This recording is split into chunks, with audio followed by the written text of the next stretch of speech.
The two people in this photo are John Wallace, who was born in 1819 in Antrim, which is in Northern Ireland, not far from Belfast, as you can see from this map, and his wife Esther, who was born in 1818, also in Antrim.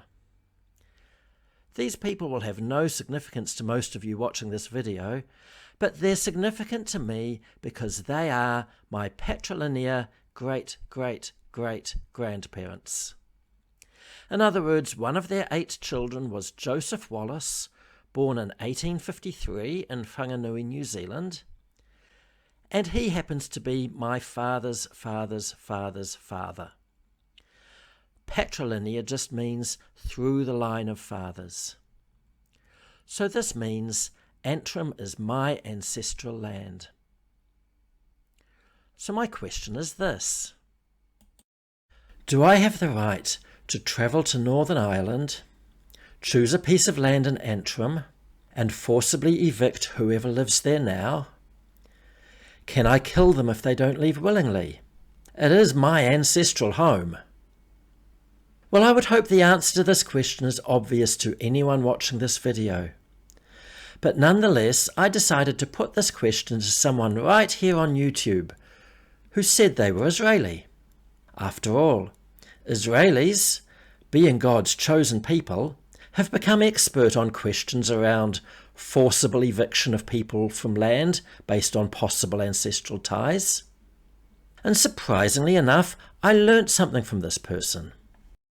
You see, I thought the answer might be something like, no, I don't have the right to do this because it's wrong to steal someone else's property.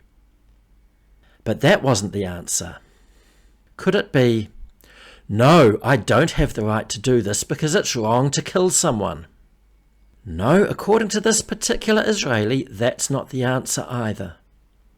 Maybe it's, no, I don't have the right to do this because the people who live in Antrim now have done nothing to hurt me or any of my ancestors.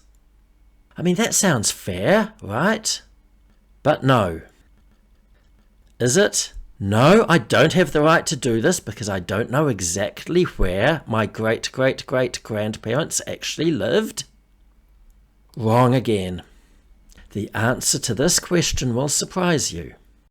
Apparently, the reason that I don't have the right to forcibly evict innocent people from their land is because, and I quote, you have to follow the XX haplotype. And that means the matrilineal ancestry, the ancestry through mothers. So if John and Esther Wallace had been my mother's mother's mother's mother's parents, rather than being my father's ancestors, then my suggestion of theft and murder would be perfectly legitimate. And all this lines up perfectly with the Jewish 10, no, better make that 9, 8, no, call it 7 commandments, the Jewish 7 commandments, as you can see here. And this is the mindset that the world has been dealing with since 1948, when Israeli genocide and forced eviction based on entirely unprovable claims of ancestry began in earnest. This is the mindset that is responsible for 40,000 dead Palestinian civilians since October 2023. And this is a mindset that has no place in the civilized world.